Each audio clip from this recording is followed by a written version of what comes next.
આપણને શું લાગે છે કોમેડી શેને કહેવાય? કોમેડી એક એવી વસ્તુ છે કે પરિવાર સાથે બેસીને જોઈ શકાય.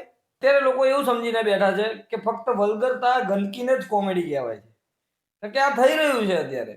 અને આ ગંદકી અત્યારે સોશિયલ મીડિયા ગણો કે ફિલ્મો ગણો કે કોઈ પોડકાસ્ટ ગણો કે કોઈ બી વસ્તુ લઈ લો, બહુ મોટા પાયે ચાલી રહી છે અને આને રોકવી જરૂરી છે. જે અત્યારે થઈ રહ્યું છે એની હું વાત કરી લઉં. સમય રૈનાના પોડકાસ્ટ પર જે રણવીર અહલાવાદિયાએ જે ગંધ મચાવી છે અત્યારે, અને સોશિયલ મીડિયામાં ચારે તરફથી ગાળો પડી રહી છે, એની બદનામી થઈ રહી છે, એની ચારે તરફથી મતલબ એનો ઘેરાવો થઈ રહ્યો છે. પ્લસ સરકારો પણ હવે એક્શનમાં આવી ગઈ છે અને કેસ પણ દાખલ કર્યો છે. પોડકાસ્ટ પણ ડિલીટ કરવો પડ્યો છે.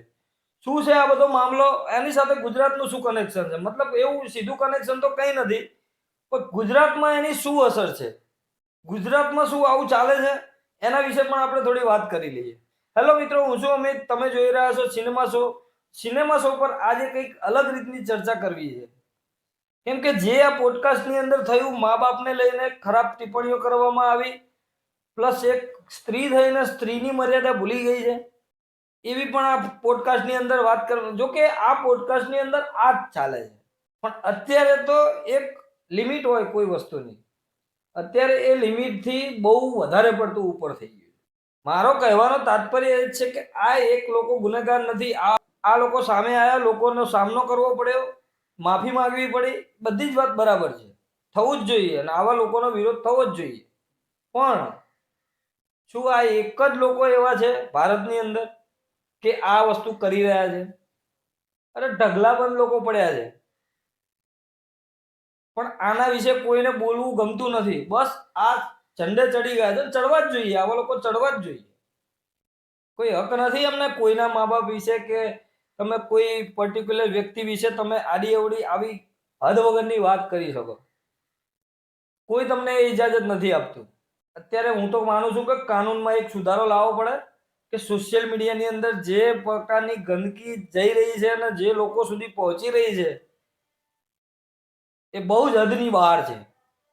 અમુક લોકો સોશિયલ મીડિયાની અંદર ગાળો બોલવી એ એમનું ટેલેન્ટ માને છે. ભાઈ આ ટેલેન્ટ દરેક લોકોમાં હોય છે, દરેક વ્યક્તિમાં હોય છે. આ ટેલેન્ટ બતાવવા માટેનું બતાવવાનું હોય ત્યાં બતાવવાનું હોય છે. અને ગુજરાતમાં તો હદ કરી છે ભાઈ. કોઈ ઇન્સ્ટાગ્રામની રીલ ખોલો કે સોશિયલ મીડિયા પ્લેટફોર્મ ખોલો એટલે સીધી બસ ગાળો ગાળ. અરે બે વ્યક્તિના ઝઘડા હોય તો પછી આ લોકોને શું કરવા તમે ઘસેટો છો? બસ સોશિયલ મીડિયાની અંદર ફેમસ પણ થવું છે, લોકોને આ બધું બતાવવું પણ છે, લોકોને ખબર પણ પાડવી છે કે અમે લોકો ઝઘડીએ છીએ અને ગાળાગાળીથી ઝઘડીએ છીએ. પણ નહીં, કોણ છે બોલવા વાળું? સરકારને કોઈ પડી નથી. સરકાર એમના કામ નથી કરતી તો આ બધામાં ક્યાંથી પડવાની? આ વસ્તુ ખરેખર આવનારી પેઢી માટે બહુ ખરાબ છે. તમારા બાળકો શું શીખશે? તમારી દીકરીઓ શું શીખશે? આ ગંદકી, અંગ પ્રદર્શન, બસ સોશિયલ મીડિયાની અંદર આ જ બચ્યું છે હવે ફેમસ થવા માટે. કોઈ ટેલેન્ટ નથી તમારામાં.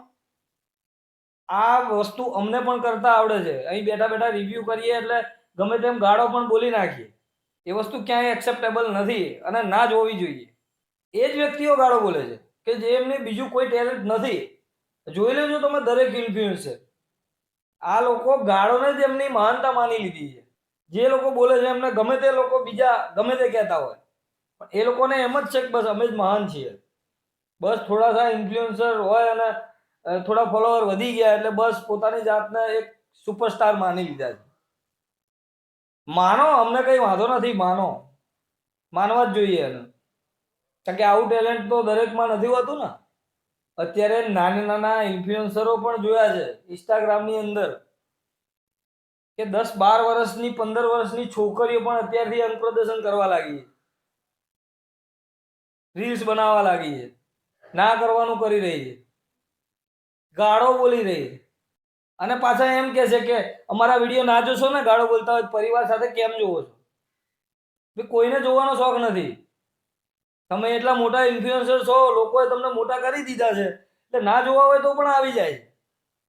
બાળકો જોતા હોય, કોઈ ફેમિલી સાથે જોતા હોય, આવી જ જાય. પબ્લિક તો 1-2 દિવસ આ રીતે બસ વિરોધ પ્રદર્શન ને આ તે સોશિયલ મીડિયા પર હાહાકાર કરીને ભૂલી જશે, પણ આ રોકી શકશે સરકાર જ. અને પબ્લિક પણ માગી રહી છે, લોકો જોવે છે ત્યારે બનાવે છે ને. હું કોઈ એકને ક્લેમ નથી કરતો, આમાં પબ્લિક પણ એટલી જ ભાગીદાર છે. જે લોકો શરીફ બની રહ્યા છે એ લોકો પણ ભાગીદાર છે, કેમ કે એ લોકોને જોવું છે, આ બધું મજા લેવી છે, એકલા મજા લેવી છે, ફેમિલી સાથે તો જોતા નથી. જે લોકો આ વસ્તુ બનાવે છે ને એ લોકો એમની ફેમિલી સાથે પણ આ ના જોઈ શકે. અને આવા લોકોને પાછા ઇન્વિટેશનો આવે છે, ગાળો બોલતા લોકોને પાછા ઇન્વિટેશનો આપે છે લોકો, અમુક મૂર્ખાઓ આપે જ છે. એમના પોડકાસ્ટમાં પણ જાય છે. આજે થયું સમય રૈનાના પોડકાસ્ટ પર પોપ્યુલર સિંગર બી પ્રાગે આ પોડકાસ્ટમાં જવાની ના પાડી દીધી, અને ના પાડવી જ જોઈએ, બરોબર કર્યું છે. પણ શું એનો મતલબ એવો છે કે કોઈ નહીં જાય એના પોડકાસ્ટ પર? 2-4 દિવસ જવા દો, અઠવાડિયું જવા દો, કેટલાય લોકો આવીને લાઈન લગાઈ જાય છે. બસ એ લોકોને તો બસ 2-4 દિવસ વિરોધ થયો, વાત પૂરી થઈ ગઈ, પતી ગયું. હવે કોઈ કંઈ બોલવાનું નથી, એટલે હતું એમને એમ ચાલવાનું છે. આ વસ્તુ ખરેખર રોકાવી જોઈએ, અથવા તો આના વિશે નિયમો બનવા જોઈએ.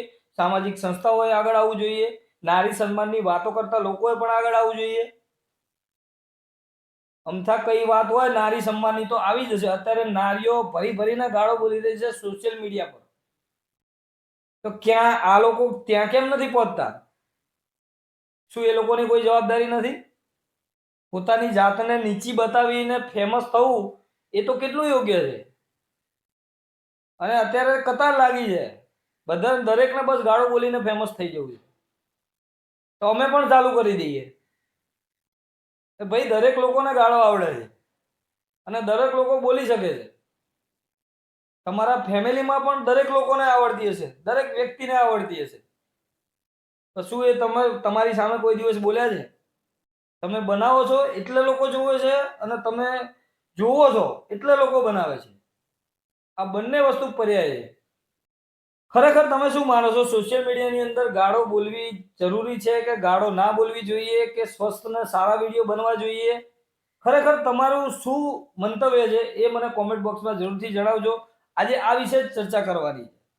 અમુક ગુજરાતી ફિલ્મોમાં પણ આ બધી વસ્તુ ચાલી છે. ફિલ્મ સુધી આપણને વ્યાજબી લાગે, ચલો ફિલ્મ અમુક કેટેગરીની છે, એ સર્ટિફિકેટ મળેલા છે ફિલ્મને, કઈ વાંધો નહીં. એમાં તો તમે ફેમિલી સાથે જોવા જ નથી જ જઈ શકવાના. તો એ આપણને થોડું ડિઝર્વિંગ લાગે, વ્યાજબી લાગે કે ભાઈ ચલો વાંધો નહીં. સારી વસ્તુ જોનારો વર્ગ અલગ છે અને ખરાબ વસ્તુ જોનારો વર્ગ પણ અલગ છે. ખરેખર જો એવું ના હોત ને તો આ લાપતા લેડીઝ જેવી ફિલ્મો હિટ ના થઈ હોય, તારક મહેતાનો શો હિટ ના થયો હોય, 12th ફેલ જેવી ફિલ્મોને કોઈ જગ્યા ના મળી હોય. કોમેડી તો એક નામ છે, આ કોમેડી નથી, આ વલ્ગારિટી છે, આ ગંદકી છે. ગુજરાતી ફિલ્મોમાં પણ આપણે જોતા હતા પહેલાની ફિલ્મોમાં. અત્યારે કોઈના નામ નથી લેવા, કોઈ પણ સોશિયલ મીડિયા ઇન્ફ્લુએન્સર આપણે જોઈએ જ છીએ, બધાને ખબર જ છે. ગુજરાતની પોપ્યુલર ફિલ્મ પણ એ જ છે.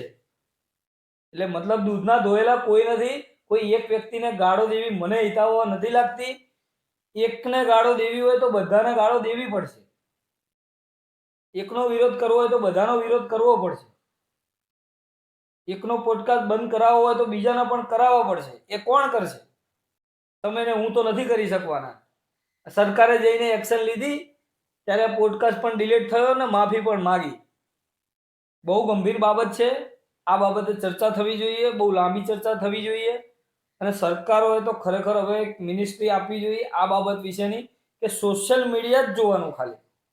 તમારા વિડીયો તમારા મા બાપ, તમારી બેન, તમારી દીકરી ઘરે બેઠા નથી જોઈ શકતા. ઠીક છે, તમને શું લાગે છે? તમારો અભિપ્રાય, મારો તો અભિપ્રાય હું રાખી દીધો છે. તમારો શું અભિપ્રાય છે આ બધી વસ્તુ વિશે એ મને કોમેન્ટ બોક્સમાં જરૂરથી કહેજો. અને કોઈ સજેશન હોય તમારા તો પણ મને કહેજો. મળીએ મિત્રો નેક્સ્ટ વિડીયોમાં નવી ફિલ્મો સાથે સિનેમા શો પર.